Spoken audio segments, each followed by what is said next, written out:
You're listening to NGSC Sports Radio. Hear us live on ngscsports.com, where you can get awesome analysis on all things sports. Or check out our podcasts on iHeartRadio, Spreaker, Apple Podcasts, TuneIn, and much more. For our latest videos, subscribe to NGSC Sports YouTube channel. Follow us on Twitter at NGSC Sports, and like us on Facebook. NGSC Sports. We never stop.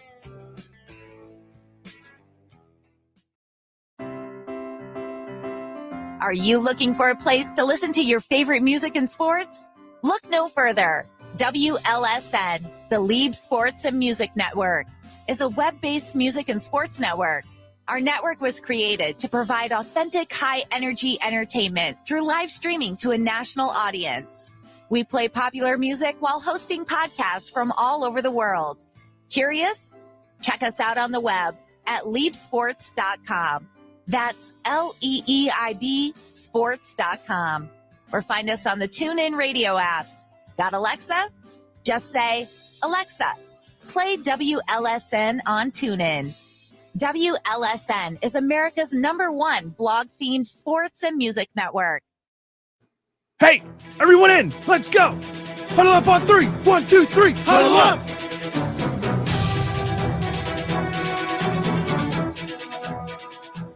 I don't want them to gain another yard. You blitz all night. If they cross the line of scrimmage, I'm going to take every last one of you out.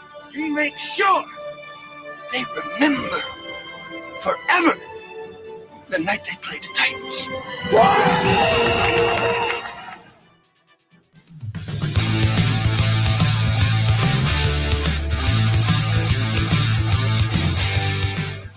The Eagles will keep the offense out there in a 4th and goal from the 1. You want Philly food? Yeah, let's do it. Let's do it. Hold on. Here we go. I would feel better at this point taking the 3 points. Here we go. And if you make it, it's great. But if you don't make it, it's a big momentum swing. Philly special. Ready? Here we go. Goes directly to Clement, reverses it. And it is a touchdown by Nick Foles. Let's go.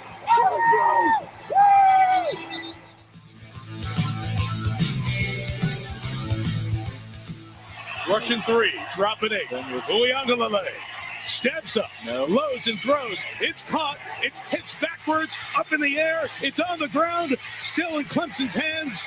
And now it is down. It is over. And the Irish have knocked off #1 Clemson.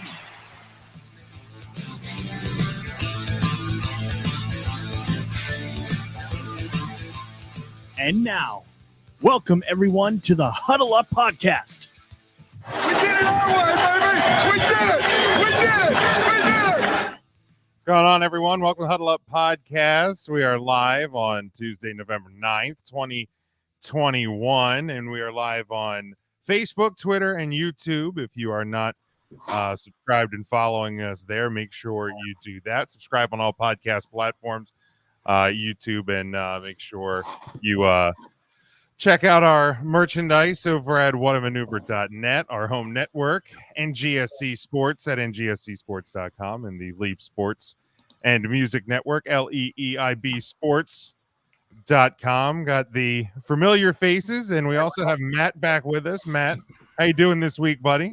I'm doing well. It was at the risk of this podcast becoming just a Dallas Cowboys talk fest for 60 minutes that I decided to rejoin the show after I see that EJ has gone from becoming a Giants fan to a Patriots fan to a Cowboys fan light. I'm here to restore some semblance of order. Thank you. I don't think it's I want the record. I'm very glad, Matt, that you didn't lump me in there with that too. By the way, No. I mean, I let Ernest give the Cowboys flowers for 1 week, and we see what freaking happens. No more, EJ. Oh, the Denver Broncos. No more. Get that shit out of here, EJ. How are you doing? Made me look bad, man. Hey, how you guys doing? #1. Shit, man, that was pretty bad. But you know what? Every team deserves one anomaly a year, or maybe 2.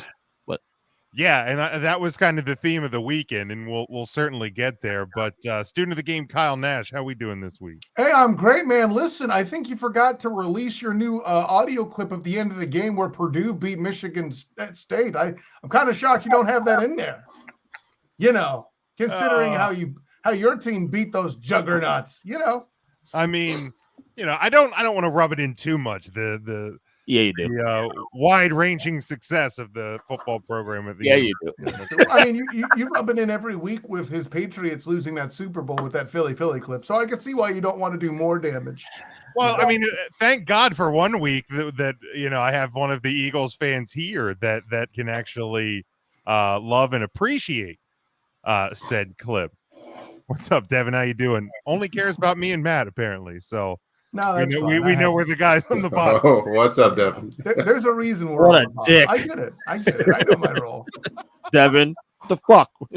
Now, normally, if you've been following along with the show throughout the year, we start with college football, but ESPN in their infinite wisdom forgot that they have more than just ESPN and are waiting until one college basketball game is over to give us the college football playoff rankings. So we're going to start in the NFL this week, and we will get the college football playoff and the rankings this week and all of that. But yeah, I mean, EJ, you kind of touched on it with the kind of anomaly, or at least what I certainly damn hope is an anomaly from this past weekend with my Dallas Cowboys, but not the only team that kind of fell victim to what turned out to be a pretty strange weekend in the NFL. There was 4 losses that I thought seemed could be fairly worrisome. I'm not ready to sell the teams out yet. But obviously the Dallas Cowboys just getting embarrassed at home to the Denver Broncos. I mean, there's no other way to put it. I mean, just absolutely didn't show up, got their asses kicked, and just embarrassing. Yeah. The Jaguars embarrassing the Buffalo Bills this weekend. The Atlanta Falcons beating the New Orleans Saints, and the Cleveland Browns defeating the Cincinnati Bengals. And the reason I threw that one in there is because, you lose to the Jets a week ago as the Bengals did. Bad games happen. Anomalies happen. Yeah.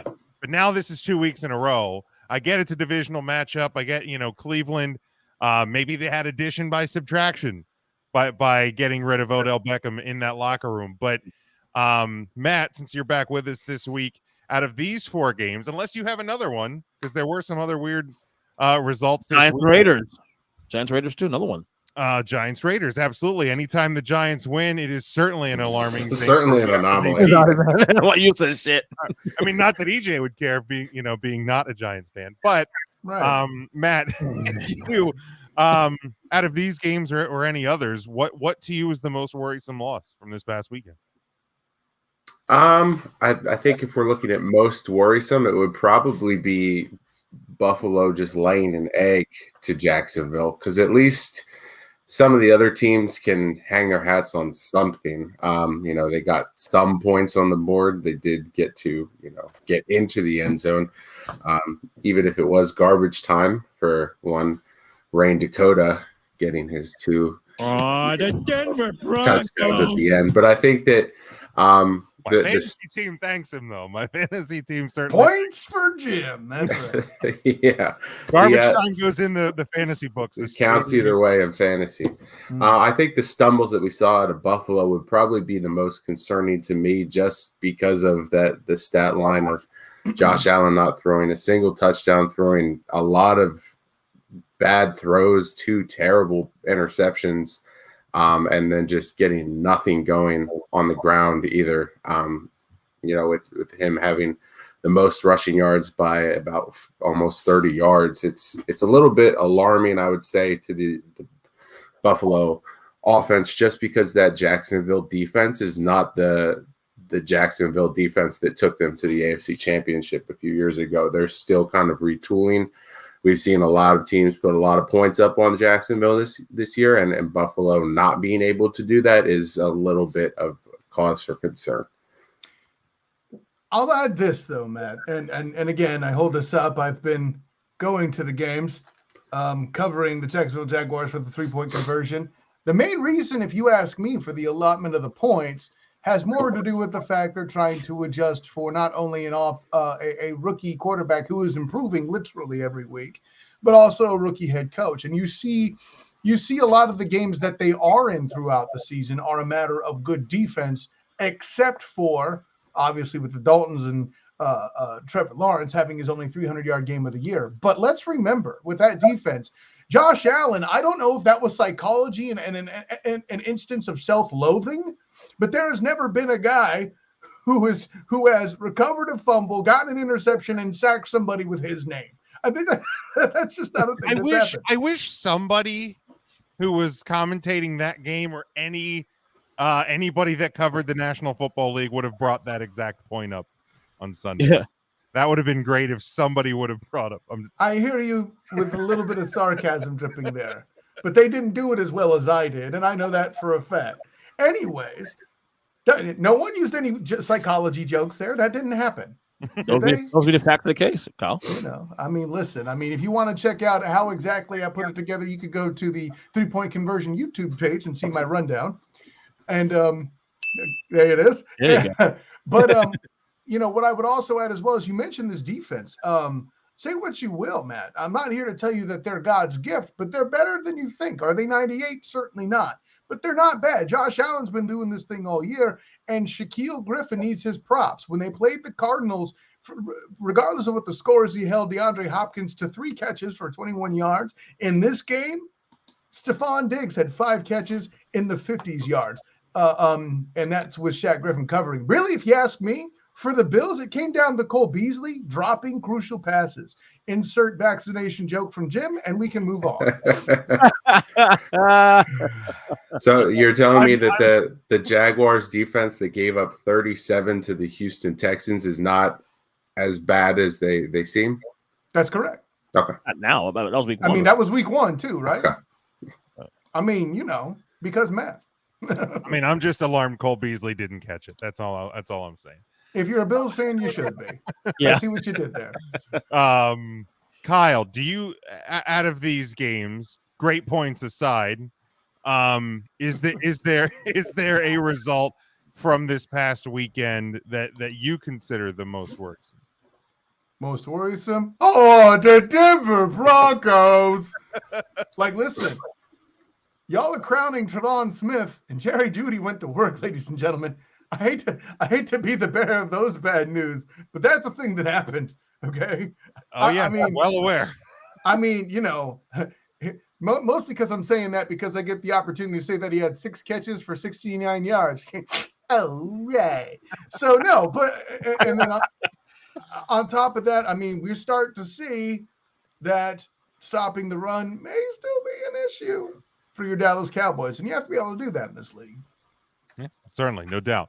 EJ, how about you? I would have said the Bengals initially, but I think we all got caught up in the whole oh my god, the Bengals are good. I think we're getting a little bit of a course correction now, especially with these two teams, Bengals and Browns. Browns are a lot better than we give them credit for, and vice versa. It's the Bills. You're right, Matt. It's the Bills because I look at the totality. If we look, are they a Super Bowl contender in my eyes? Yeah, I think they are. But not that this is college football, but where's their quality wins really?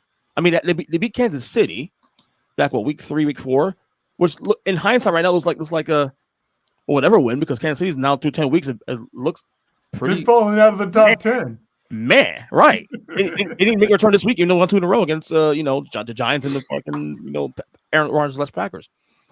The Bills look a little bit pedestrian lately, and I'm not saying that it's cause of panic, but because they're saving grace right now is they play in the AFC right now, and you can make a case right now that the entire AFC right now, even though Tennessee is 7-2, they beat the Rams without Derrick Henry. Could they sustain that? We'll see. But you can make out right now the entire AFC 1-7 to the playoff locks right now. It's wide open. It's wide open right now. It's pretty crazy how quick that happened because you go back a couple of weeks and you think. All right, it's kind of a 2-dog race or a 3-dog race, and there's just kind of everybody else. And the NFC was kind of conference that's like, okay, Arizona's undefeated, and the Rams look pretty good, and obviously the Bucks are pretty good, but like I still think it's fairly wide open, and I feel like the script's been flipped a little bit in the two conferences. The thing is, with the NFC, you kind of have an idea who's who in the NFC. You know that Dallas, the Cowboys, are going to win the East no matter how you slice it. You know the Packers, the Rams, the Cardinals, and the Bucks. You know who your teams are in the NFC, who are the contenders in the NFC. The AFC, I guess you kind of know, but then all of a sudden you have, and it's not pretty. The Steelers all of a sudden 5-3. All of a sudden, 4-game winning streak. Not impressive the way it looked in the streak, but they're still 5-3. The Patriots entered their chat now all of a sudden too. My Patriots, yes, I know. Shut up.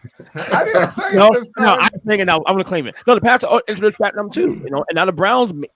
Is this the inflection point for the season where Odell is gone, and all of a sudden they have a huge win against the Bengals team that we all thought that maybe was one piece away from Super Bowl contention? Whoa! I don't know how many people. No. That was the narrative.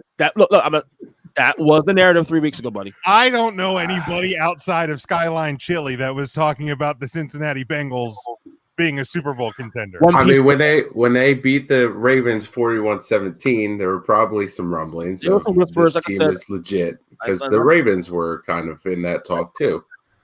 A great win, and I won't deny that win against the Ravens was a great win. But man, I don't believe it. I don't agree with it. I'm just saying about this. I wait till I hear. I mean, it's no different than crowning the Dallas Cowboys after they beat the Vikings. I agree. I agree. No, I deserve that. I mean, thank God I didn't do that. Listen, PJ, let me show you how to do an actual hot take that has some sense. In light of what we saw with the Browns, okay, take notes, Binford. With what has happened to the running back in Tennessee, there you go, with Mr. Henry going down and Nick Chubb putting up 137 yards. Well, Baker Mayfield had a massive performance of 218 yards, right?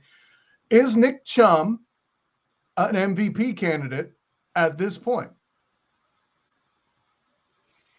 I'm going to say probably no, but you would because you disrespect Russell Wilson all the time. What about you, Jim?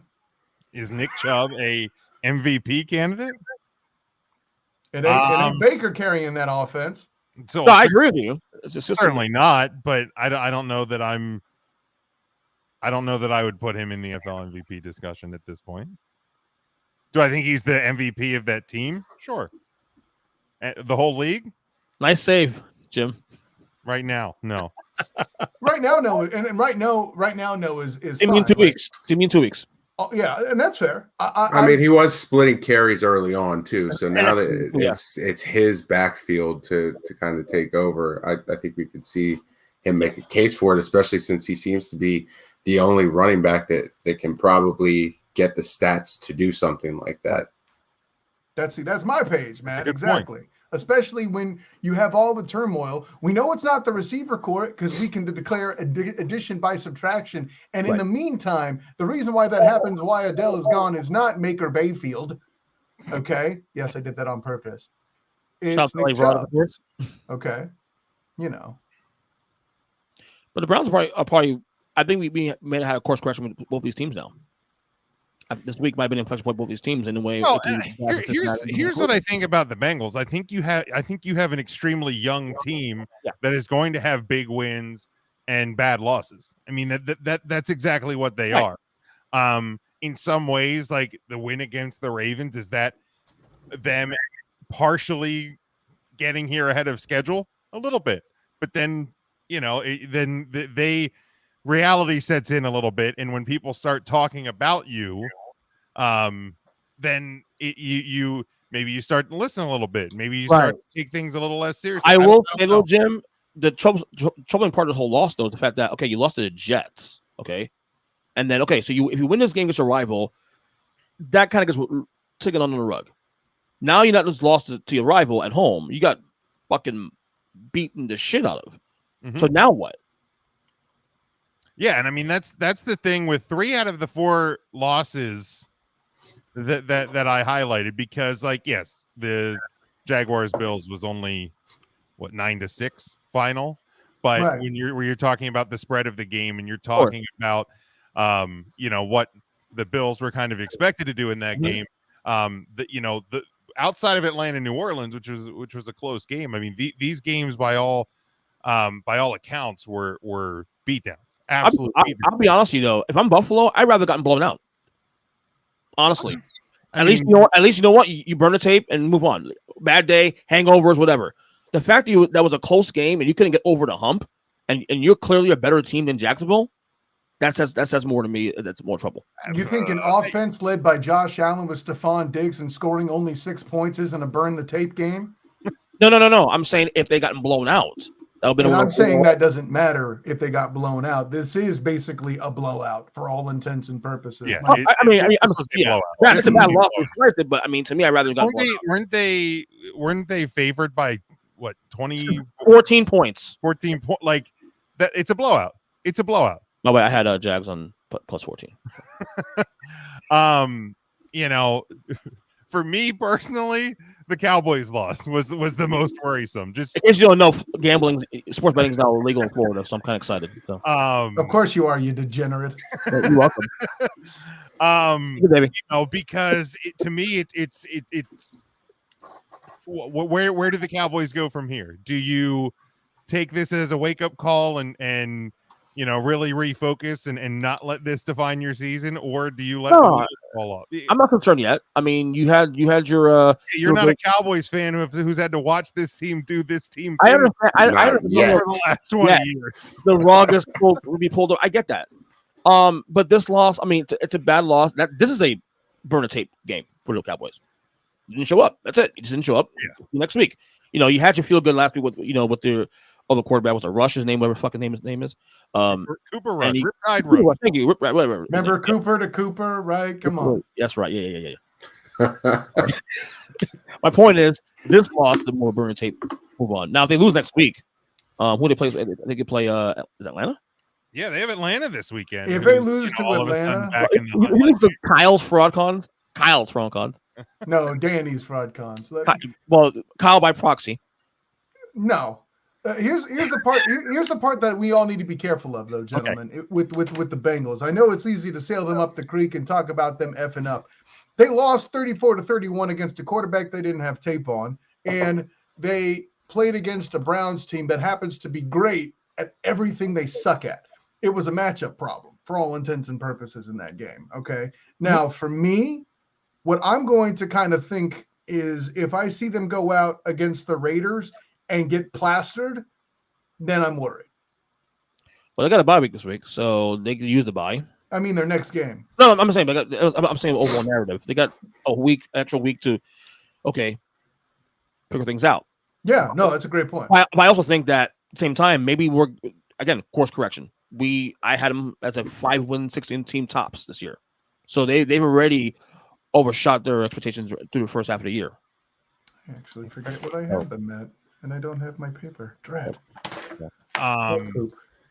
Any other thoughts to the big losses or big wins or anything from this past weekend before we? The Raiders loss is a little concerning too because if you win that game, you put some distance between you and the Chiefs. You play the Chiefs next week.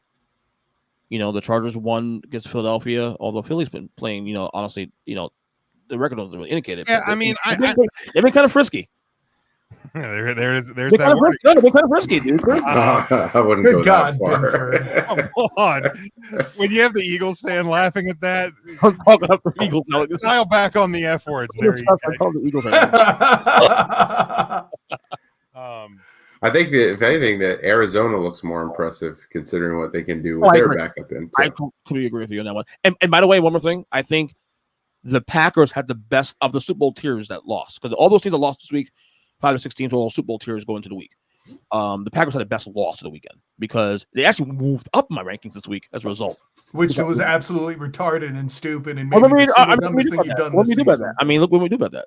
What can we do about that? Get better judgment. That's what we can do about that. Why don't you put the freaking Ravens out of 8th, who won and actually took care of business and still have their starting quarterback on the field while you're putting back at number 2. So where should the Packers have been? There were 3 last week.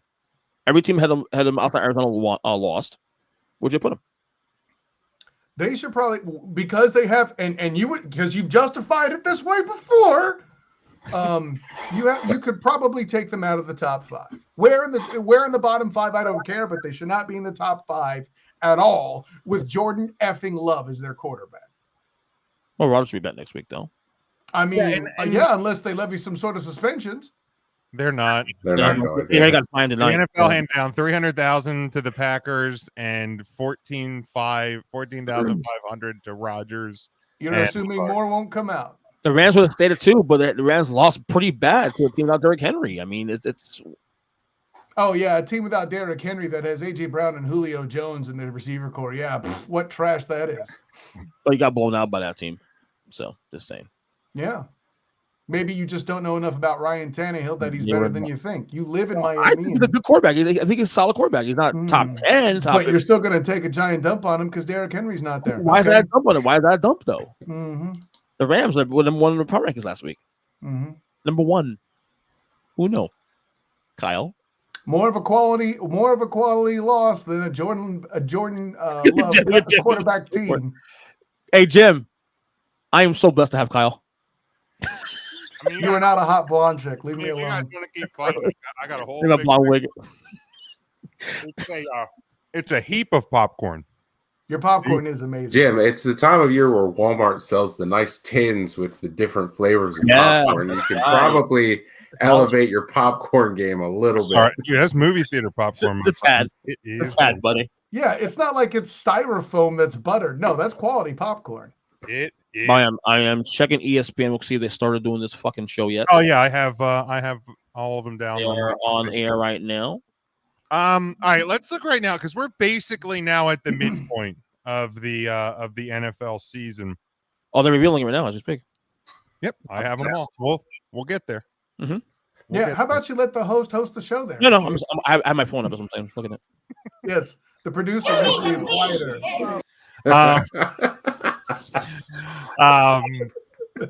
Halfway point in the NFL season. If we like to play these games, if the playoffs started today, the Tennessee Titans, don't ask me how, the Tennessee Titans would have the bye in the AFC.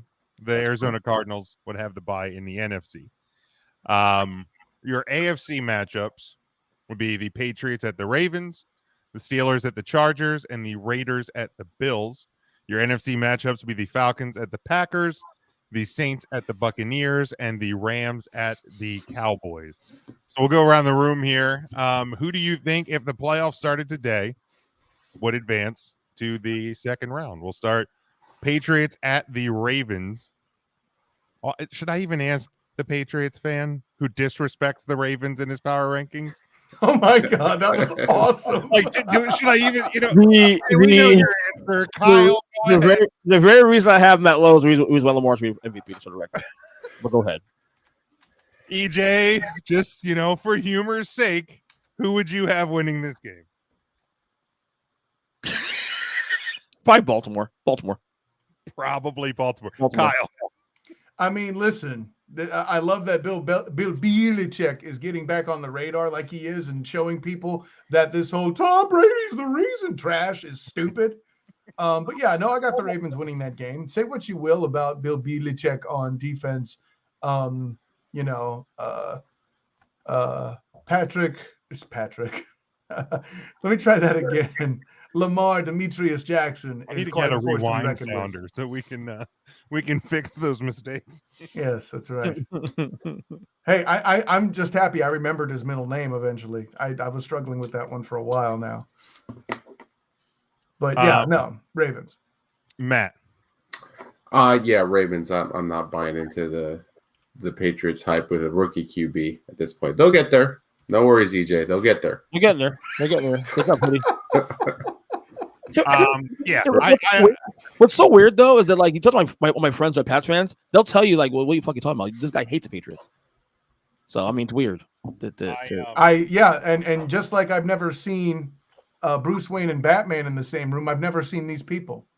Don't be rude. Don't be rude. I would don't be rude. I would have the Ravens winning as well. Steelers at the Chargers. Matt. Man. really believe in either team, but I guess if one of them has to win, sure, why not the Steelers? All right. Kyle. They find ways to win somehow. Refs will help them again. I was going to say, hook or crook, they find a way to win. Listen, man, in a story of two teams where you're not sure who's going to do what, I always go with the more proficient quarterback. And at this time, that is Justin Herbert. I would have the Chargers. How about you, EJ? I trust Pittsburgh more. I mean, maybe Big Ben has one game that he shows up. You know, the defense is incredible. You got Thomas the coach. I trust Pittsburgh to win that one, and the refs too, of course. You know. Yeah, this one's tough because the Chargers over the last few weeks, despite how frisky the Eagles have been playing, the Chargers have looked rough, man. Over the past few games, like if I'm picking this game today, I'm probably taking the Steelers. The Chargers have a chance to me to kind of change their rhetoric around them, but right now, I'd probably go Pittsburgh.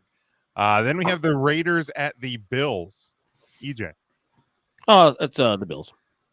Kyle. Say what you will. I know the Raiders don't have a defense even remotely as good as anything Jacksonville has up front, and Jacksonville is not a bunch of world beaters. So, yeah, I still got the Bills. They can't shut down Stephon Diggs. There you go, Matt. Yeah, Bills would win easy, I would think. I mean, neither team had a great showing this week for sure. I need a bigger sample size post John Gruden for me to be able to change my mind. This would be the Bills. And a bigger factor, too, also that win for the Bills would be the weather at that point of the year. There you go. That's a good one, too. Oh, that's a great call. It would be in Buffalo. Remember Raiders Bills in 1990 season playoff game? 51-3. Something like that. Raiders against the Bills. All right. Then we go to the NFC. You have the Falcons at the Packers.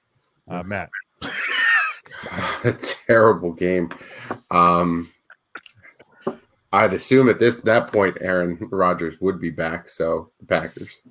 I mean, assuming he doesn't, fall ill again, you would think he would be. Kyle. Hey, Joe Rogan would not lead him astray a second time. Oh boy. Kyle. Even with Jordan Love, I got the Packers over the fraud Collins. Wow, no love. Damn. You're damn right, no love. Woo. Well, the frisky Eagles did take down those Falcons pretty handily week one. There you go. See, Matt gets it. I've looked really frisky since, but Jalen Hurts is getting a bad rep. I think if with some time he could develop, if he get some stuff. He's not that bad, dude. They keep buying into the run game. I think they'll be fine. Yeah, good call, man. That has been the big thing for them. EJ. You know the Falcons, though, man. I mean, no, come on now, dude. It's the Packers, dude. Really, come on. Even for you, that's ridiculous. Yeah, exactly. You know, I'm gonna go on that route. Sorry, Danny Thompson. Shouts to Danny Thompson. Yeah, it is definitely the Packers in this one.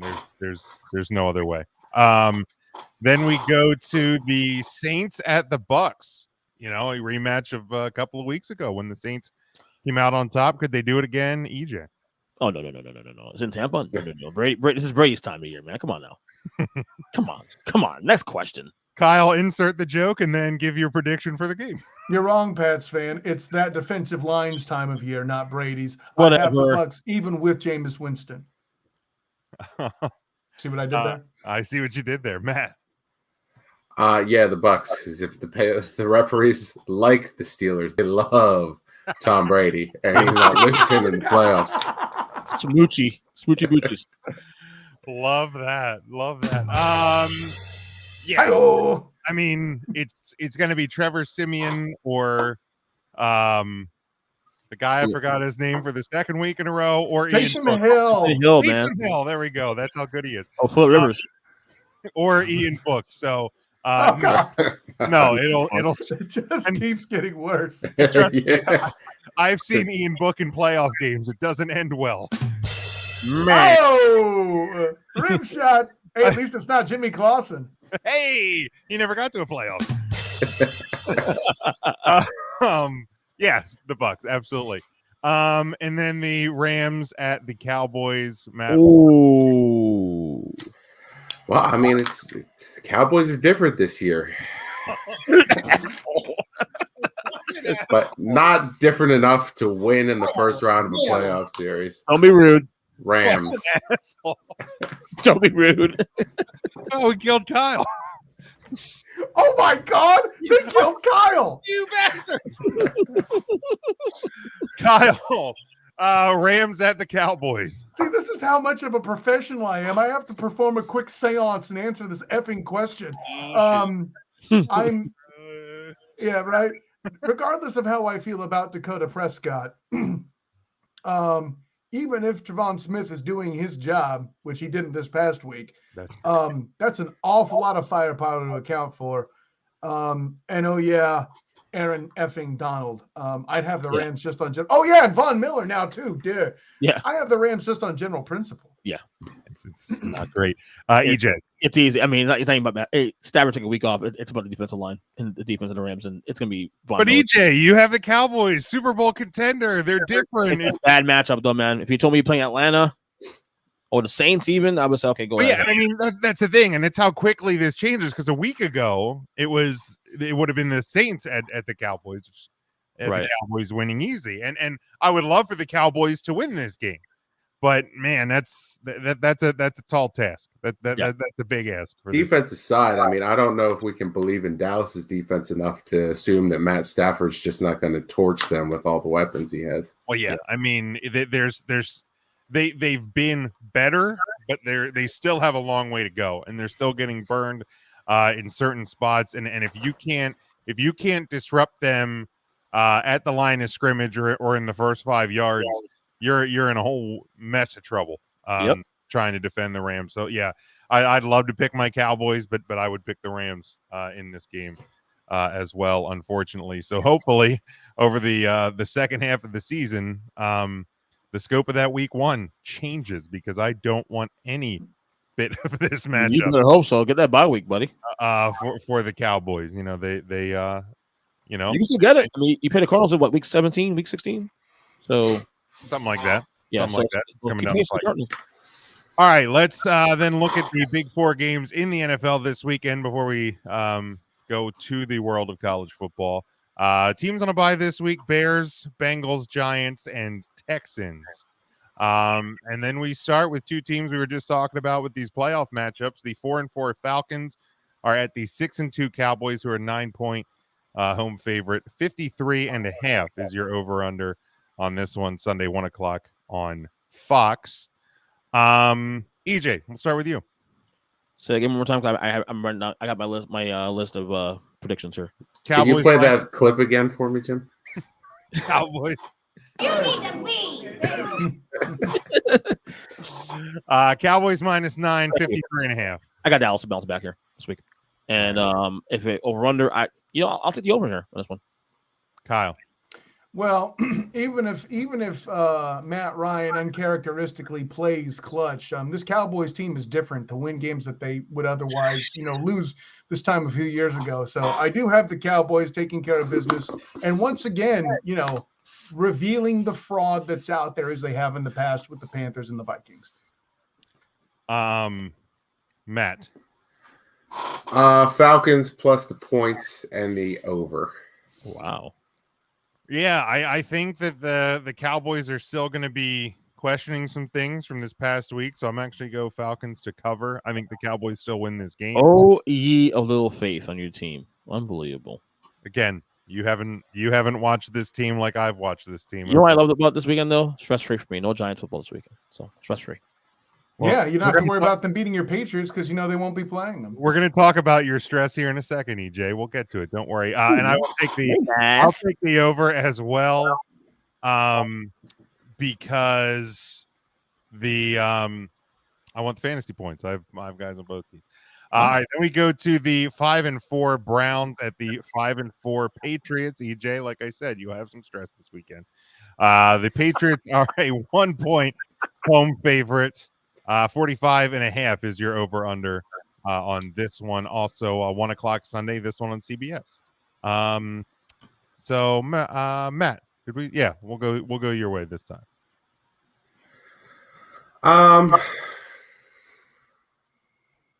Man, I don't know. I don't want to disappoint EJ and pick against his Patriots, but I guess I'm going to. He's used to getting disappointed. There you go. Go Sixers. I'll take that. Yeah, I think Cleveland just kind of builds off of that, even if it's in New England. I think Cleveland's kind of shown that they have the talent enough on both sides of the ball to make things happen, disrupt Mac Jones a little bit. What was the over-under spread? 45.5. Oh, I will go under on that. I like a 21-17 finish. All right, Kyle. The only thing about this that I have really in favor of the Patriots is that Bill Belichick will be playing, or will coaching rather, with as much anger and vengeance as he could stir up against his former team from years ago that scorned him thus. Nonetheless, I don't think he'll have enough. I mean, I like Mac Jones, but that Browns defense is stout, and Mac Jones is a rookie. And, when it comes down to it, I feel like take the under no matter what, ladies and gentlemen. Yeah, I know it's only 45.5 here, but take the damn under. This is going to be a pound fest. But yeah, no, I have the Browns, but it's an interesting game to peruse. Yeah. I'll put it that way. Mm-hmm. All right, EJ. This is actually the game of the week, in my opinion. Looking at all these matchups, the lock of the week right now is the under. That's I'm going to parlay that this weekend. One. Of course, it's EJ's game of the week. It's the Patriots. No, seriously, the best match of the week. It's play out. Obviously. Like I want to go Cleveland there, but the only reason I'm leaning the Pats a little bit is that Foxborough. That's the only reason. This is literally a 50-50 game. One turnover happens, it's over. I mean, give me the Pats. I guess give me the Pats. Homer. Yeah, I'll go New England as well. I don't have any rooting interest, but I'll go New England. You make it too easy sometimes, EJ. It's okay. I gotta do something fucking after the show's over too. I mean, I will. Yeah, that number. I think that number is a pretty good spot. Under is the lock of the week of all these games. Lock of the week. The under is the lock of the week for you for this game. I'll go over. For every game. I'll go over then. Wow. Yeah. I hit 10 games this weekend. We talking about? I'm on a roll. Broken clocks right twice a day. Saints 5-3 at the 7-2. That's so I hate it. 7-2 Titans. They are a 3-point home favorite. 44.5 is your over under 1:00 on CBS. EJ. Give me under. Give me Titans. Let's go. Kyle. This is one of your compelling games. Wow, another slow week here in the NFL. The Titans bombed them senseless. They're not. It's not by record though. It's a good game by record, but I mean, record, Chief. Yeah. Okay, listen. Right. At least one of those is an Aaron Rodgers breakdown game. And let's be honest, the Titans already had a relatively weak schedule, and some of the teams that are supposed to be good at it, good on it now, are completely bad. Thus, the Saints among them. I have the Titans. Get over it, Matt. Yeah, the Titans. I'll take the over on this one. Yeah, I'll go Tennessee. Maybe if I start picking them, maybe the reverse. This also might be the game that also opens up the second wild card thing. Because we were kind of talking a couple weeks ago about the locks, and you have the fifth seed will be the West loser of the West division, and then the Saints at one point had the lock on it, and then they lose this game. It's going to open up the door for a second team to sink in there. The same. Yeah. It's a huge game for the Saints here, honestly. I'll go over as well. And then finally, we go Sunday night, 8:20 on NBC. The 5-4 Chiefs are a 2.5-point road favorite at 5-3 Las Vegas. 52 is your over/under on this one. Matt. I'll take the over. Take the Chiefs. All right, Kyle. Despite the expert advice of earnest Patriots fan Julius Christian, I have the over on this every day, twice on Sunday. This is hard for me to actually pick a winner here, to be honest, gentlemen, because you don't know what you're getting with Patrick LaVon Mahomes II, a sentence I thought I would never utter here on this Here we radio are. football show, and yet here we are, right? Nonetheless, I'm going to do it. I'm going to step out on the ledge. I'm going to take the quarterback that's arguably playing the best in the division right now in Derek Carr. Other things I thought I'd never say on a football show of any kind. And I'm going to take the Raiders to take advantage of the home field advantage there in the new black hole and pull out the victory. All right, there you go. EJ. One for the over here, man, but the last couple of Chiefs games they've been having trouble scoring. It's weird. 13 points against Green Bay. Was it 17 against the Giants? Or some shit? What do you know about not What are we scoring? You have a good doing? life at home. Anyways. And both games at home.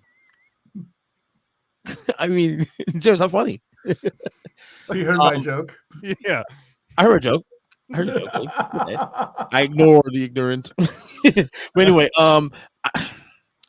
I'll take the over. I'm going to squeeze the last juice out of this Kansas City Chiefs team as much as I could. Give me the over. Give me Chiefs to win this and cover. If they can't, you didn't have them in your top 10 this week, so no. Then a couple weeks you're now, not squeezing that hard. So wait, what was your pick? Chiefs and over. So even though you said the under on every game was the lock of the week. No. I said the lock of the week was the under on the Pats game. Okay, that's all. Check the tape, but no, I said under. No, I said the under was lock of the week on the Pats and Browns game. That was my. You said the best of the week was that the under in that game. Oh, he means every game we had done up to that point. No. I think that's. See, I saved him, and he says no. Damn it! No, I said that my lock of the week was that game the under. I don't know what's being not. You'll hear it on playback, and then maybe you'll understand. Okay. I'll be expecting an apology text sometime tomorrow. Yeah, I'll be waiting. Don't be rude. I'm so blessed to have Kyle. Yeah, I'm going to go Raiders to cover and win. I don't like either of these teams in this game, but I'll give them the home field, and the Chiefs just lack of scoring, and I'll go under because of that. So are we there now? We think the Chiefs is not a good team this year, and this is what we know. And I've been there. Where have you been? Do you think they will? Here's the question: do you think they'll turn it around at some point, or they are who they are, and this is it until next year? I don't think that defense turns it around. No, that too, man. It's like the defense obviously is bad, but the offense now is pretty bad now too. I still believe in the offense. I just don't think the defense is enough to keep them within games, and I don't think the offense is going to get back to the point where they're going to put up 42, 49 a game. Right. Yeah, I mean they have the weapons, but they haven't. Those weapons haven't even been producing against even middle of the road opponents. This all started when Pat's brother started doing those stupid TikTok dances. Yep, distracted him. And unless that defense and offensive line magically get better,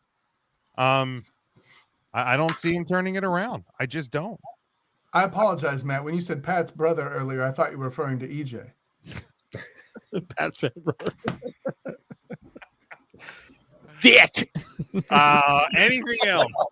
Anything else in the NFL before we move on? All right, so we have our weekly college football playoff rankings. Playoffs? What are you talking about? Playoffs? You kidding me? Playoffs? Here's the full list. If you're watching on video, you will see it. Your top four are Georgia at 1, Alabama 2, Oregon 3, Ohio State 4, Cincinnati 5, Michigan 6, Michigan State 7, Oklahoma, Notre Dame, Oklahoma State round out your top 10 in the college football playoff ranking. Look at that, number 19 Purdue. There's 2 top 25 wins for the Fighting Irish this year, Kyle. Asinine. It is. Yeah, you play to play. Okay. So we have the committee's top 6. Does your top 6 differ? Kyle, we'll start with you.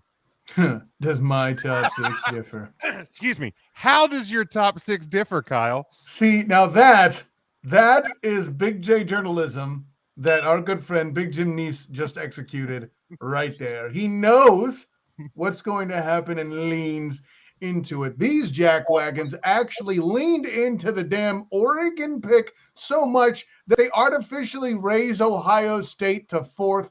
What in the bleeding Hades is going on here? And I know the reason. I'll give the College Football Playoff Committee and ESPN this much credit. I know the reason they put the shows this late is because they knew I wouldn't prepare myself with my bottle of Maker's Mark going into it. So they're trying to protect my liver, and from that standpoint, I appreciate it. I don't appreciate this horse crap. Now, I'm sure, just like last week, EJ will think it's fine and sliced bread. However, at the end of the day, Ohio State still does not have an actual signature win, and which means Oregon, by all intents and purposes, does not have an actual signature win. And, oh, by the way, lost to bleeding Stanford. Okay? A bad team. Meanwhile, a team with no losses, and at this point, a top 10 pick, oddly enough, a top 10 win, excuse me. Yeah, top 9. Don't hatch your eggs there, fanboy. Okay? I'm helping your case, Kyle. Hey, listen. A top 9 win. At any rate, still completely disrespected. And I know people like the Antoine Staleys of the world think I'm just this G5 lover and want them to go in on general principle. No, I want the goddamn games to matter in college football. And all these a-holes in the CFP have done is failed to do so. That's right. I called your boy Ty Willingham one of the a-holes. Deal with it. He ain't my voice. He ain't been my voice in about week 7 in 2002. Let's get that on the record. You fickle SOB.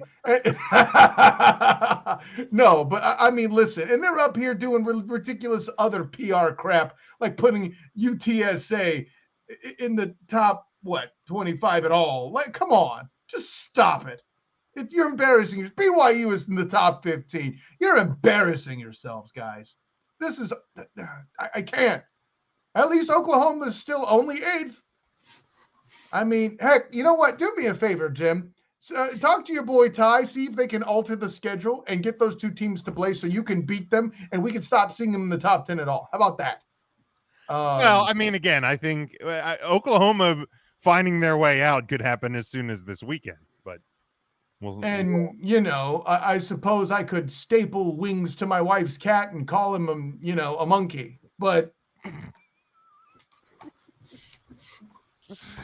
that was random. Sorry. we are certainly blessed to have Kyle. That is for sure.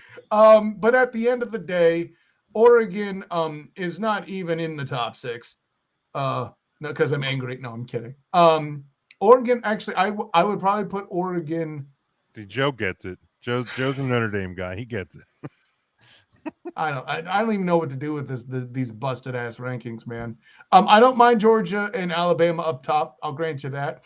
At this rate right now, based on quality wins or lack thereof with these teams in front of us, Cincinnati's 3rd. Okay. And I mean, Michigan has a law after Georgia. I mean, yes, Alabama should be number 2, but even after Georgia, it gets ungood real quick. That's why Cincy should be 3rd and not 5th. Yeah. I mean, but they played them close and they win all of them by 2 scores by the end, except for the Navy game because the option. In a normal season, I think that argument, as lame as it may be, whatever would kind of almost hold water. But a season like this, when there's Georgia and everybody else and all these other teams are finding their way out, it's ridiculous that you have a team that has won all their games, despite, not, because you can make that argument that they haven't, that they haven't cleared the spread in a couple weeks, whatever, but they're still winning their games and they still have a top 9 win. Like Cincinnati's 3 on mine. I'll say that right now. And you just made a case minus the top 10 win for Oklahoma as well. Yeah. Just letting you know you did that. But again, I'm also counting on the fact that I still think that Oklahoma is going to find a loss between now and the end. What'd you have Oklahoma? What'd you have? I missed all that. So what'd you have Oklahoma? Where's Kyle's still just on his Huffy bike, so Fun. we haven't gotten too far. you haven't missed a whole lot. No, yeah. I mean, 1 and 2, 3 being Cincinnati. My 4th spot. I mean, heck, for all the money they want to tell me about how bad or good Michigan State is, like I don't even know what to do with that, right? Like, at this point, you know what? I'm even going to do this just to show how ticked off I am and how stupid they are. I'm just going to put Oklahoma 4th because I want the games to matter. Yeah, I'm with you. I want the games to matter. Yeah. Oof. Matt, we'll go to yours. How does your top 6, if it does, differ from the committee? Because I want the games to matter, I want the undefeated teams at the top because you play your schedule, and if you win those games, you should be rewarded for it. Not just saying, they had an off week, they're up there anyway, Alabama. So I would have 1 Georgia, 2 Cincinnati, 3 Oklahoma, and then have Alabama at 4. Okay. Who do you have at 5 and 6? I mean, if it matters. I guess Ohio State and Oregon. All right. I guess someone from the Big Ten has to be there since apparently it's the greatest football conference in the whole world this year. Even though they all keep losing to shitty Purdue, who we now have put into the top 20 just because. Come on, Matt. That's a top 25 win for us.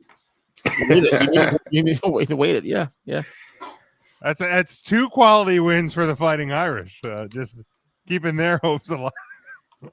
And Wake Forest only dropping down to 12 is also absolutely asinine. I agree asinine. I'm with you on that one, Matt. Kyle. Absolutely. Steve. Yeah. Steve. Bill. Kiss my ass. Kiss his ass. EJ. Number 1's easy. Georgia, obviously. 2 Alabama. 3 Cincy. 4 Oregon. 5 Ohio State. 6 Oklahoma. By default, it's like that's my 6. So you Jack Wagons have my homework. Well, as by default, what was going to happen? It'll correct itself at some point. You Jack Wagons both have Oregon in the top 4. Well, I had them last week on top 4 also too. Don't forget that. Yeah, you were an idiot last week too. I know, but I'm just making sure you repeated yourself. No, I'm the tool. Stop that. Right, and Jim, you it's the same. Listen, the only thing saving grace right now is you made the kiss my ass, kiss his ass reference, so I can get a bing for advertising that we recorded that episode of Christmas Vacation last week on Hilarity by Default. There we go. Nice. So there's the top 6. But as things will continue to shake out, obviously Ohio State, Michigan, and Michigan State all in combination play twice because Ohio State is Michigan State next weekend. Of course, Michigan and Ohio State play in a few weeks. Yeah. So those teams will shake themselves out a bit. Georgia and Alabama, unless one or both of them lose between now and then, will play each other in the SEC title game. Do you think we see a 2-loss Alabama make it to the playoffs? I think the possibility is a lot higher now, given what all the chaos is going on. So it shouldn't happen. So again, in the conference championship, if it's close, right? Like if Georgia wins by a field goal, they're in. They're in. A 2-loss Alabama's in, probably over an undefeated Cincinnati and Oklahoma, I would assume at this point. Certainly over a bunch of wannabes in Oregon, right? I mean, here's the deal. If, let's pretend Ohio State goes to the Big Ten title game, wins out. Loses to Purdue because that's what's happening. Loses to, well, right now it would be Wisconsin. So Wisconsin, even better. Which, fuck you, Big Ten, for having the biggest joke. The ACC is the biggest joke in the Power 5, but the Big Ten in your division separation is a huge fucking joke. So let's pretend Ohio State would lose to Wisconsin in the Big Ten title. And then let's say Oregon goes to the Pac-12 title game and loses to, I don't know, who's the next best team in the Pac-12? UCLA. Utah, I believe, is the next ranked team in that conference at 24. So That's they trash Is that according to your notes? let's say they lose. According to your notes, Jim. What's the that? list? That according to your list? Look at the list. Yeah, The notes. yeah. So let's pretend that Utah beats Oregon. Then at that point, I would say Alabama is probably a lock. If I mean, if those things top 6 lose, if those things don't happen, like if Ohio State actually beats the Big Ten teams like they should, if Oregon wins, Alabama loses, does Cincinnati get in over Alabama? Would like an Oklahoma get in over Alabama at that point? I think Oklahoma needs a lot more to happen to move from 8 up. I mean, Oklahoma's got to play State and Baylor still, right? Oh, that's true. So they should find their way out. I think if the Big Ten, whoever ends up winning the Big Ten, if they don't lose another game, like the rest of the way, be it Ohio State, Michigan State, or Michigan, because theoretically should be one of those 3. It's not going to be Michigan. If Ohio State wins, Oregon's ticket is punched if they've won out. The committee has already told you that even though they have no major wins on the schedule, it's enough to propel that second loser conference compared to the ACC into the damn top 4. Okay? That's what's happening here. Cincinnati is still out, and it's not close. I think, I don't know.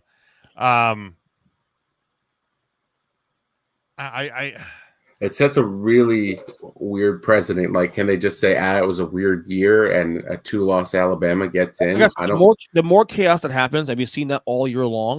The better for Bama. The better for them. Right, but Cincinnati winning out, Oregon winning out, in this scenario, Ohio State winning out and Oklahoma winning out. That's not enough. To me, that's not enough chaos to keep Alabama in if they lose a second time. Not Oklahoma, I can see it for, not Cincinnati. But I think Oklahoma, if they went out and Alabama loses, Oklahoma makes it. But I think if Alabama loses, even if it's a blowout, I think they probably still get in ahead of Cincinnati. If it's a blowout, they're done. I think it has to be like 6 or less for it to even be as ludicrous of a conversation as it would be. I don't think you can lose by a touchdown or more and make that argument. I don't. As stupid as the committee has proven to be, I still don't. Especially this year, there seems to be no rhyme or reason to any of these rankings outside of Georgia, which is a no-brainer. Do you want to talk about? Do you want to talk about how Michigan's in the Michigan State? They listed 6 and 7, by the way, on their rankings, and Michigan 6 and Michigan State 7. I think it should be, even though Michigan lost to Michigan State. That's what I'm saying. Is that if you look at that game, Michigan's the better team. Yes, they lost. I'm not denying the fact that they lost. But if you look at the 60 minutes of that game, Michigan's the better team. What you've proven there is that the game doesn't matter. Why play the game? Or at least the score. Yeah, exactly. Gentlemen, let's be clear. Let's stop talking about Cincinnati until after conference championship weekend, please. Correct. Okay? Jim, with all due respect, my good friend, I schooled you on this months ago, okay? Georgia and Alabama are in. Oregon, Ohio State, and Oklahoma all must lose conference championship games before we even have to start the conversation. And what's going to happen is they'll come up with the excuse once again that towards the end of the season and clearing it out, the schedule was too weak for Cincinnati to progress. And God help them if UCF actually beats SMU this weekend, who at one point was in the top 20. Well, they were in the top 25 of the AP rankings. Okay. And if I remember correctly, SMU has yet to is one of the last games, probably the toughest, air quotes, remaining game on the schedule for Cincy. So they don't even have that to hang on their hat. So Cincy's at the mercy of everybody else. You need, of the Power 5 conferences, you need 3 of them to go against the grain, because who gives a bleep about the ACC this year? That ain't gonna happen. And I'm already telling you, put it in the bank. Georgia and Alabama are making it. Like I know we've had, the Alabama's not getting in unless it's 5 or less, and I don't think it's going to be close. I think Georgia it's within a touchdown. Going to dismantle Alabama. Alabama is not anywhere close to an Alabama team that we've seen in recent years. I think there's motivation for Georgia to beat down Bama too, because you want to play them again in the playoff. No, that's a great point. That's much better than you saying this is the best Alabama team you've ever seen. I'll say that. I thought it looked bad now in hindsight, but hey, it looked bad then, EJ. Yes. It really did. It really did. I'll even fess up to it now. It does look worse now. Hindsight's 2020, my friend. Yes, but go to the tape. We didn't need the glasses, nor the South Park superhero Captain Hindsight. We told him it was stupid.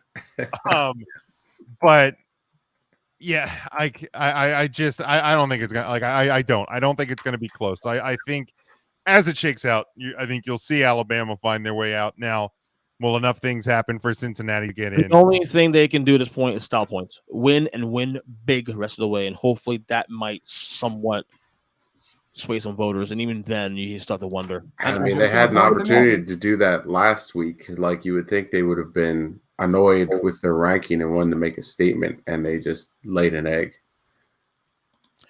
This is why we need 8, more than 4 teams. Oh, well, that's no kidding. I hate that's how these segments end, is like everyone's like, oh, we just need more than 4. Yeah, everybody agrees with that, Jack Wack. No, and that's not you I'm getting on to this time, EJ. Like, it's just everywhere you see that. Well, we just need bigger playoffs. I don't think anyone disagrees with that. If we're not going to consider Cincinnati, then why bother? Just put them in the top put number 10 then. I mean, why bother even considering them? That's what they did with UCF. That's what they did with UCF in 2017 and 2018, and they got called on it, and they're getting sick of getting called on this stuff. So they're going to stroke the proverbial egos of all the people. Fix the fucking problem.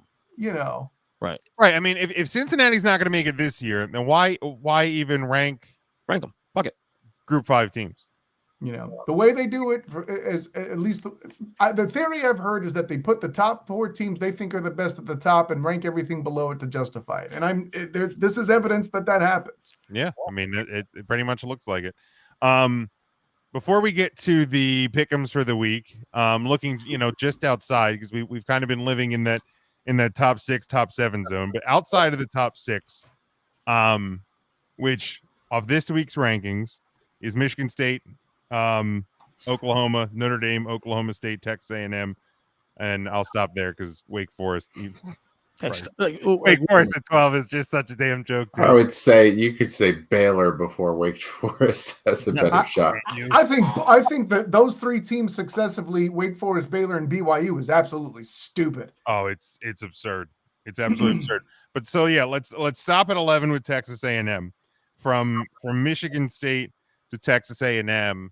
I mean, Oklahoma, I guess, has the most realistic shot at still being alive. But is there any other team in that group that, in the most chaotic situations, right? EJ, I won't ruin your boys, Notre Dame. I won't rule them out just yet. Of course not. The committee has shown time and again that they love them, and you got a former coach rather, on the committee. So yeah, there's a good chance that happens. Yeah. Also, the ACC will be vying for them so that they look better. And by the way, I just jinxed your team because I gave them love. So he did that with both your teams, Jim. Damn. All right, I don't want them in a playoff. You think I want Notre Dame sneaking in at 4 and playing Georgia? Hell no. Go Irish. I want to go to a bowl game we can win. That's what I want. What do I want for Christmas? A bowl game we can win. Hey, you know what? Whenever they come to Orlando, that goes well. Please give me the Peach Bowl against Wake Forest. For the love of everything holy, please give me that game. Actually, I want to see that too, just for the sake of seeing that beatdown happen. We already ran through the ACC last year. Let us do it in a bowl game this year. Well, except for that whole conference championship thing, that didn't get so high. We don't talk about those things, man. What about backup quarterbacks? We don't talk. We don't. We just don't go there. Yeah, EJ doesn't like facts either. Moving on. Thank you. Don't be rude. Kyle. Now, do I even want to talk to Kyle anymore about the Matt, why don't you go next and we'll decide based on how much steam comes out of Kyle's headphones if we want to ask him this question. So the question is who in the outside in the 7 to 11 group has the best chance outside of Oklahoma outside as of well. Oklahoma, because I think they kind of control their own fate a bit. I guess to that regard, Oklahoma State, if they can kind of do something similar to Oklahoma or Michigan State, since the Big Ten is just going to – I mean, Michigan will probably lose to Penn State this weekend, and Jim will have a terrible Saturday. And then Michigan will come back, and Harbaugh will do the unthinkable, beat Ohio State, get a 10-year extension, and everyone will be happy, especially me. Yeah, I think Michigan State out of this group, without a doubt, controls their own fate because they have a game against Ohio State next week. Correct. So you win out your schedule. You only have the one conference loss to Purdue. Top 20 Purdue. That's right, top 20 Purdue. It matters. And you by all accounts should win the conference, and there you go. There is zero reason why Pittsburgh should still be ranked too. He has a headache. There's zero reason that like anybody in the ACC should be ranked. This year they should have just stopped at 20. They should have just stopped at 10. I should have stopped at 50. We're not doing this anymore. We're looking at if we're really being honest, they probably could have stopped really at Texas A&M at 11. Should just said, all right, here's your top 10. We're not doing it. We're getting back to the college basketball games. Here's your rankings this year. Exactly. They should just ran on the ticker at the bottom and not even had a thing. Kyle, do you want to? No, I saw Joey Galloway get an argument with somebody. Somebody in the death. So you want to give any thoughts? Well, that's because Joey Galloway's awful, but yeah, that's a whole other question. No homer. It's a fucking homer, dude. Man, listen. The juggernauts that are the Purdue Boilermakers actually having this much destiny involved in their schedule. Like, I don't the moment they lose to Minnesota, to me, I don't even know why we're talking, but apparently we are. And Wisconsin still beats them, and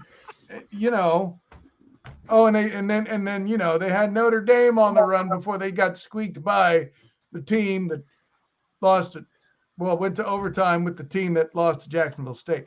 Joe Buck yourself. Golly, what a goodness gracious. Anyways, whoever said Michigan State, I am cheering hard for Michigan State against Ohio State because. And so by default, Michigan State's my pick here. I'm with you, Matt. As great as that would be for the Nyes household, I just don't think that's going to happen. Michigan State beats Ohio State is the one that has the best chance here, right? Because then everybody goes down, right? If Michigan State beats Ohio State, then Oregon loses stock as well. And that's two teams they gain ground on. Moreover, it hurts the stock of Notre Dame. And then that drops, right? Well, what's going to help is Purdue's going to beat Ohio State this weekend. Right. Since they're top 20. And that'll help Notre Dame. Notre Dame will go up to 6 next week. Oh yeah, you're right. That'll help. I said it backwards. It'll help Notre Dame stock. So then it'll be Michigan State, Cincy in the top 4, right? I mean, God. Why don't we go to the picks? Let's do this. 3 games. 3 games this God, week. I hate the ACC. Anyways, 25 opponents. We start noon on Fox. Number 8, Oklahoma. They're 5.5-point road favorite at 13. Baylor 62.5 is your over/under. This one on Fox, yeah, over. EJ, we'll start with you. The over is easy. Come on now. Lock of the week. In college football, it is, yeah, definitely. I'm surprised it's that low, to be honest with you. Yeah, that does seem low. Yeah. They'll probably get that in the first quarter. Oh, geez. Let's go to the upset here. Let's go Baylor plus 5.5. Let's do it. Kyle. Come out here. Let's go Baylor with the win. The upset. Normally you get some sort of decent analysis from me and great logic, but sometimes as somebody who's a data man, you have to understand the surroundings of the universe as well. Cosmic forces will keep Oklahoma alive just to cheese me off. Baylor loses.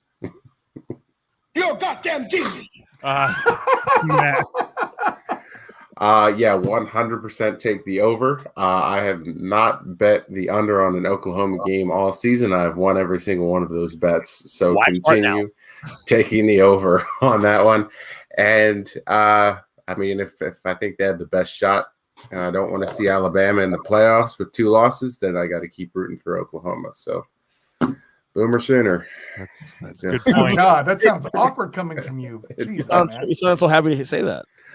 God. Yeah, it's I awful. mean, yeah. Can I borrow your stogie, AJ Hawk? Jesus. Yeah, I'll go Oklahoma here, kind of for a similar reason as Matt did. We need as many teams that can try and force Alabama out of this thing as possible. So Oklahoma covers, and without a doubt, over. Whatever the first quarter over, take it. Second, third, lather, rinse, repeat. Just pound the overs. Then we go to an SEC matchup, 7 o'clock ESPN. Number 11, Texas A&M, 2.5-point road favorite at number 15, Ole Miss. 55.5 is your over/under. Matt, we'll start with you. I'll take Texas A&M. Just, you know what? No, I won't. I will take Ole Miss just because I want that A&M win over Bama to look worse.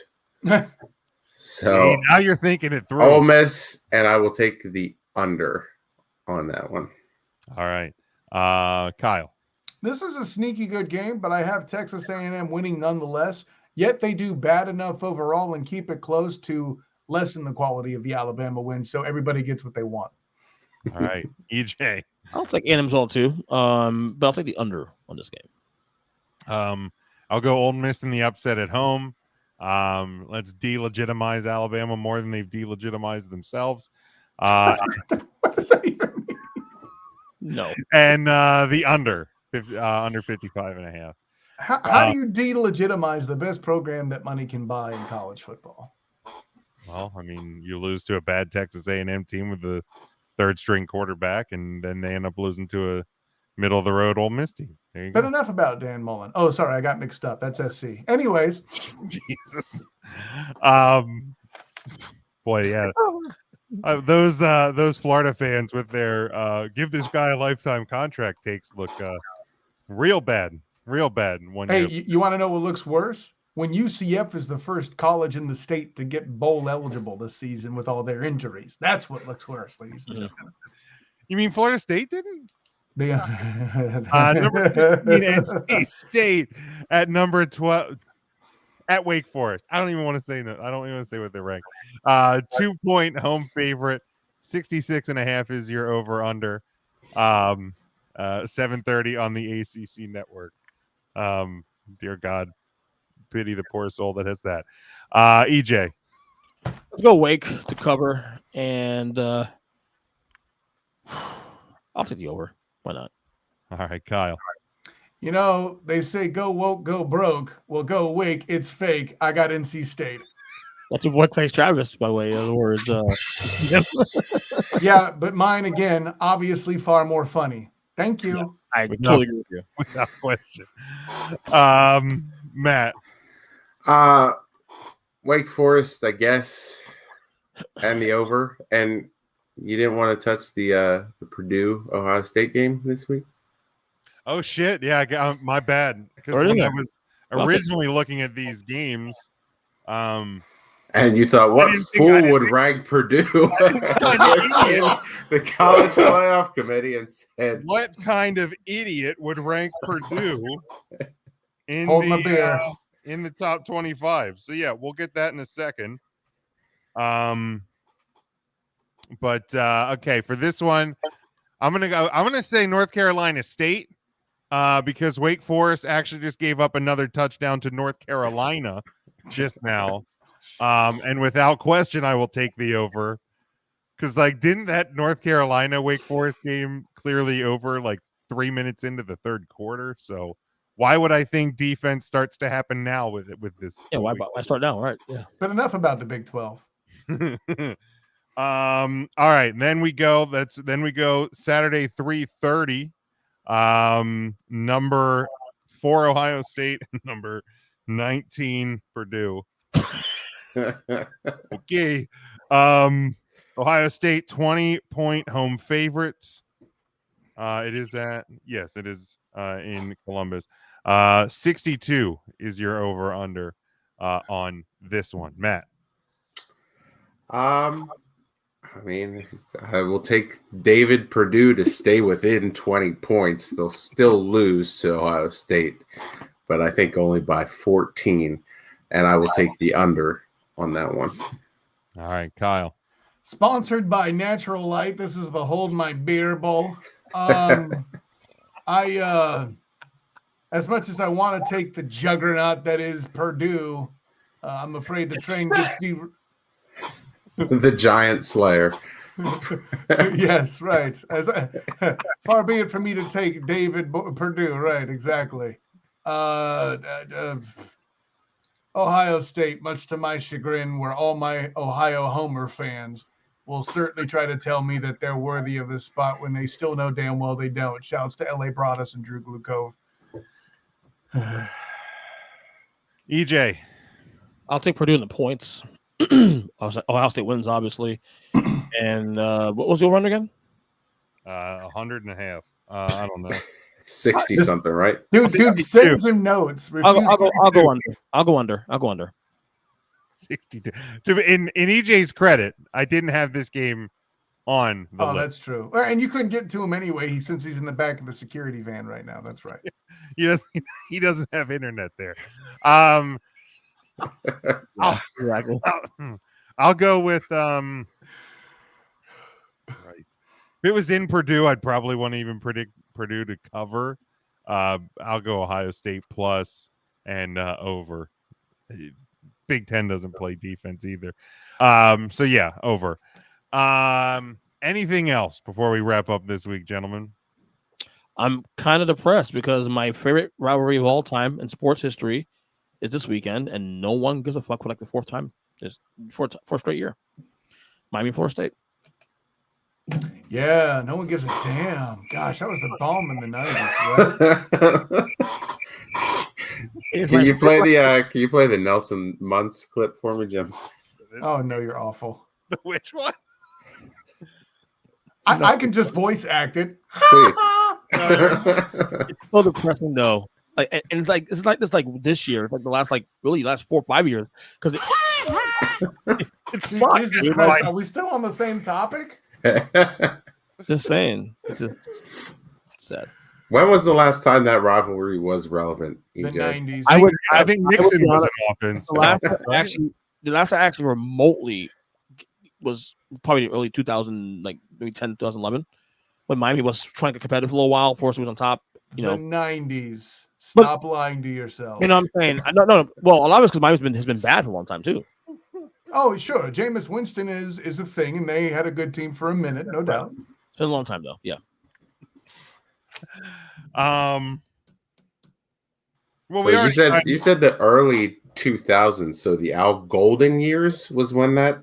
No. Early 2010s, right? No. Like about 2000, maybe 2007, 2008 was my last time when Ja'Cory Harris was quarterback. When Miami was somewhat competitive. I would guess it would be more in like the 01 to 03 time frame where that game mattered. Which closer I mean, and closer. I'm like literally that's 2 decades ago. So it doesn't matter. What's sad though is that even if both teams were not like on top, like on the top 10, at least locally you have some hype here down in South Florida. There's no one's talking about it. No one gives a fuck. Yeah, because you lost to Jacksonville State.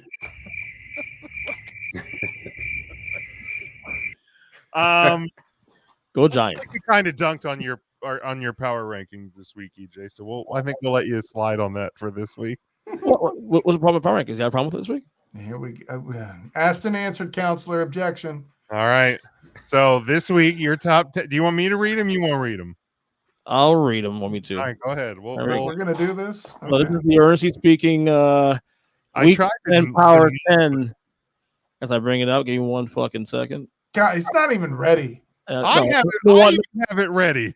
Number 1, I had the Arizona Cardinals. Number 2, I had the Green Bay Packers. Number 3, I had. What are you talking about, buddy? Quiet. Let him get through. At least let him get through the 10 before 3, Tampa Bay. 4, the Rams. 5, the Cowboys. 6, the Titans. 7, the Buffalo Bills. 8, the Ravens. 9, the Chargers. And number 10, my supposed favorite team in the whole world, the New England Patriots. There's no supposed about it. Man.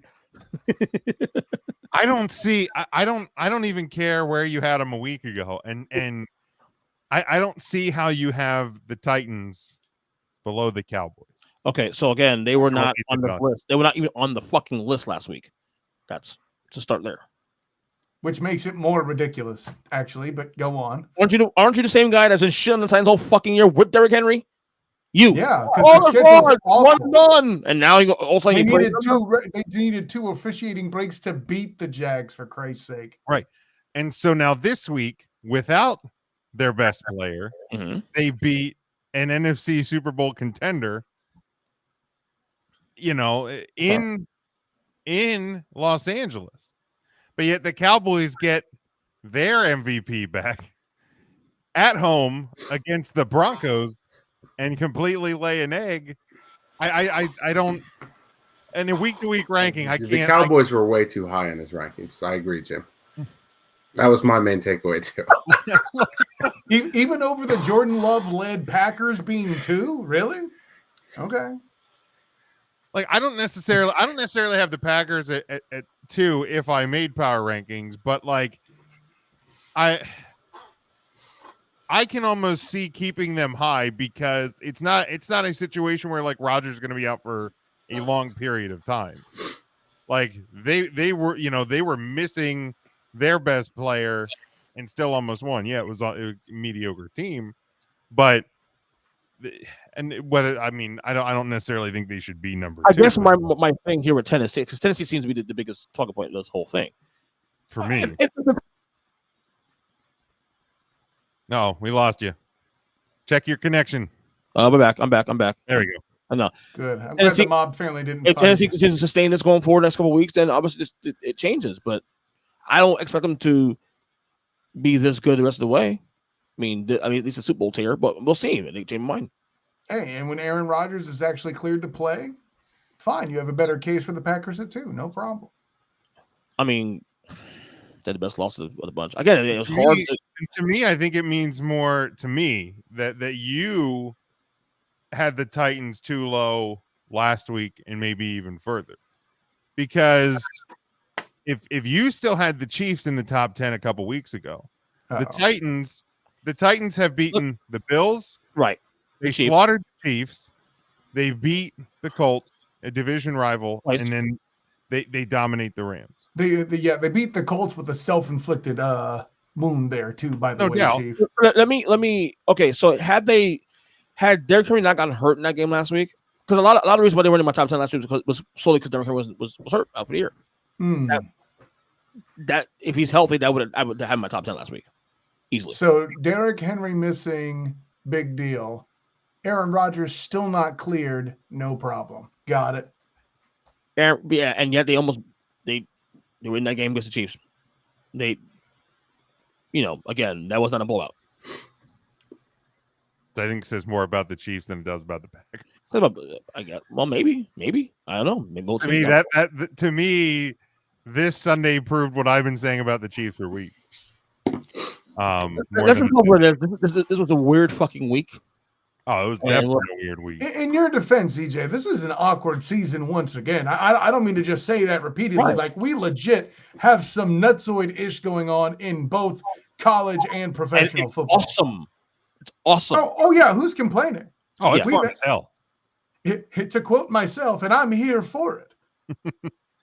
outside of Cincinnati and the college playoff committee, nobody on this panel. I'm really surprised though, before we go, that no one has a problem with the Pats number 10. Ever heard any pushback? No, I don't. Dude, they're a case of COVID. Someone has to be at 10. Yeah, and that's a fair point there too. You just said there, Matt. Someone has to be there. I mean, could there be?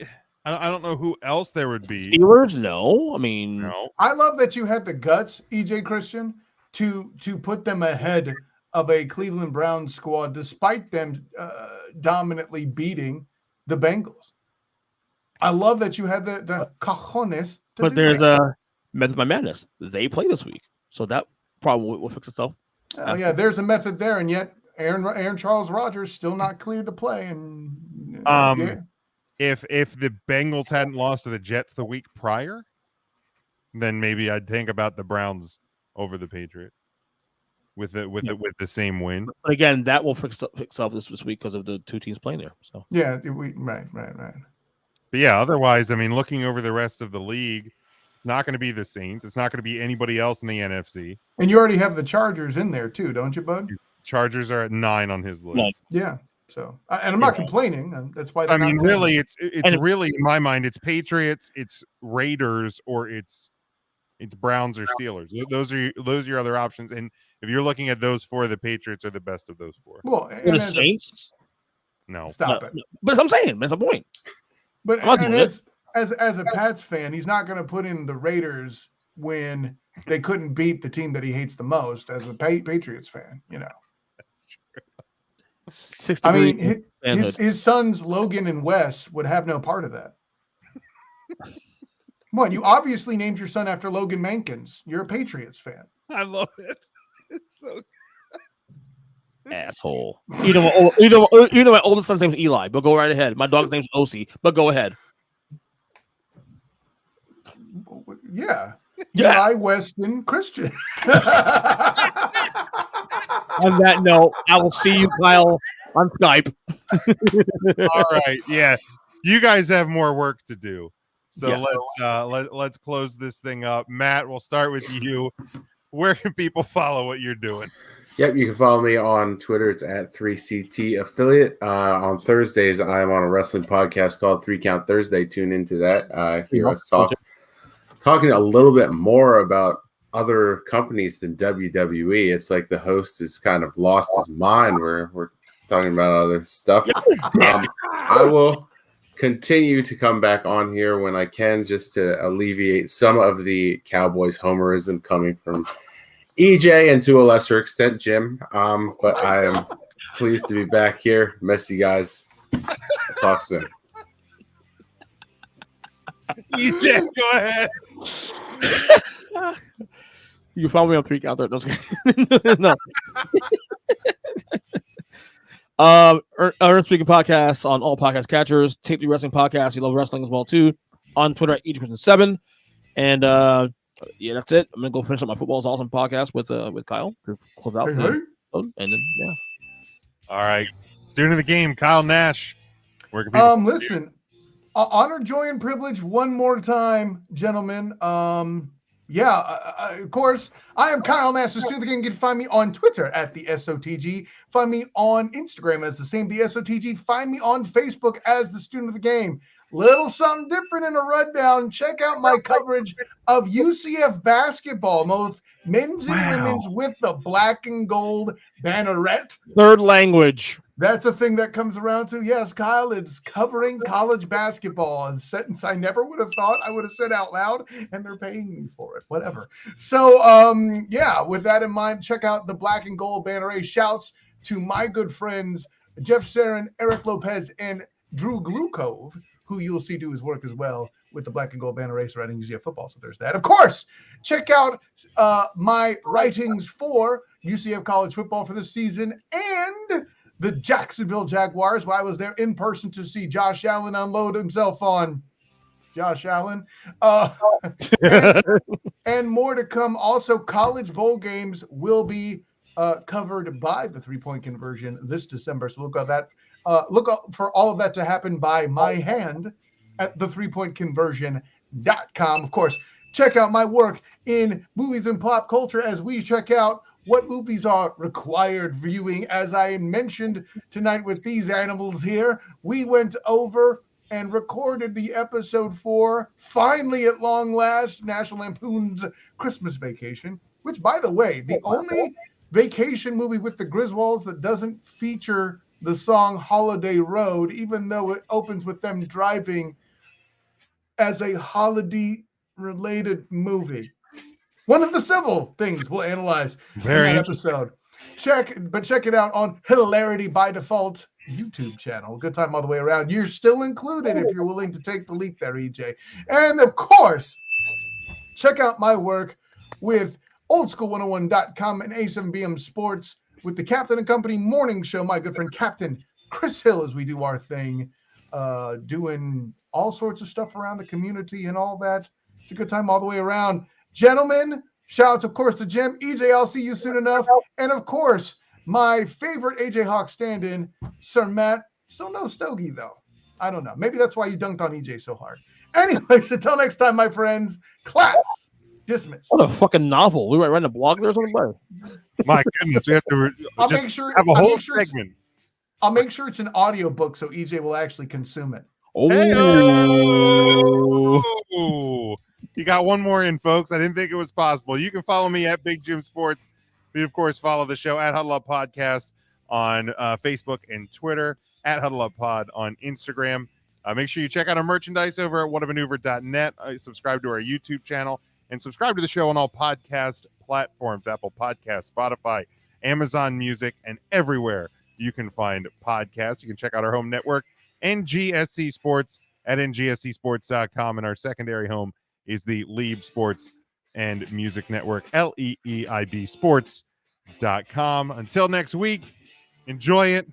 Hope for chaos or whatever you want in college football. But until next week, stay safe, stay smart, and go for the win.